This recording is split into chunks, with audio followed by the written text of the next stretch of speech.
Aprili 21, Jumatatu, mwaka wa 2025. Safari ya kiti cha enzi, Matendo 8:5 hadi 6. Naye Filipo aliingia katika mji wa Samaria na kumhubiri Kristo kwa wenyeji wa hapo.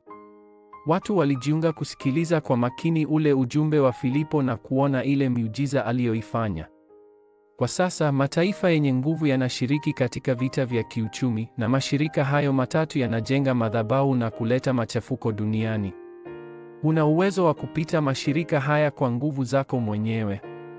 Kwa hiyo ni lazima uanzishe Baptizan ambaye Mungu hutoa na kutekeleza jukumu la mlinzi.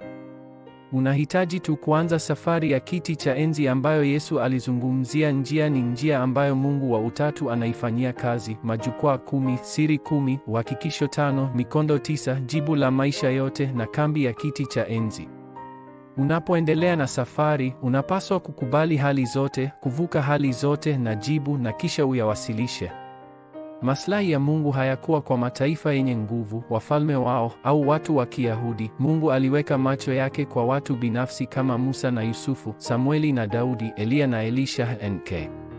Wale waliowasaidia watu hawa pia walipokea baraka za kihistoria. Tunapoendelea na safari ya kiti cha enzi, kuna mambo ambayo wamishonari wanapaswa kuyafahamu. Moja, masinagogi, mahekalu, masoko. Paulo aliingia katika masinagogi, mahekalu na sokoni.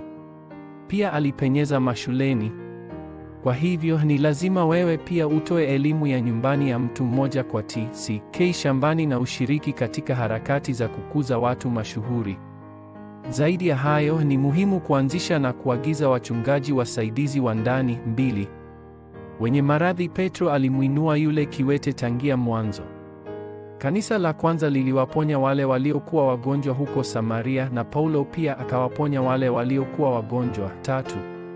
Mfalme. Wanasiasa badala ya kufanya siasa, wewe unapaswa kuokoa kila mtu.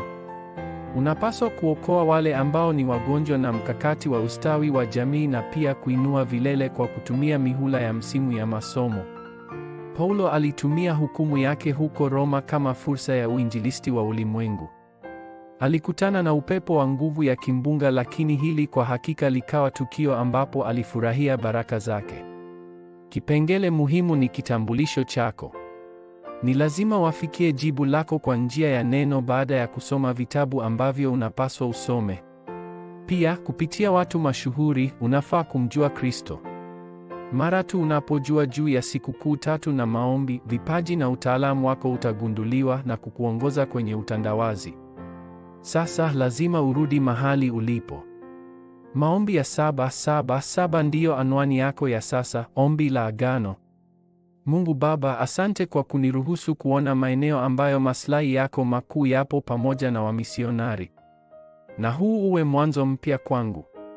Katika jina la Yesu Kristo ninaomba. Amen.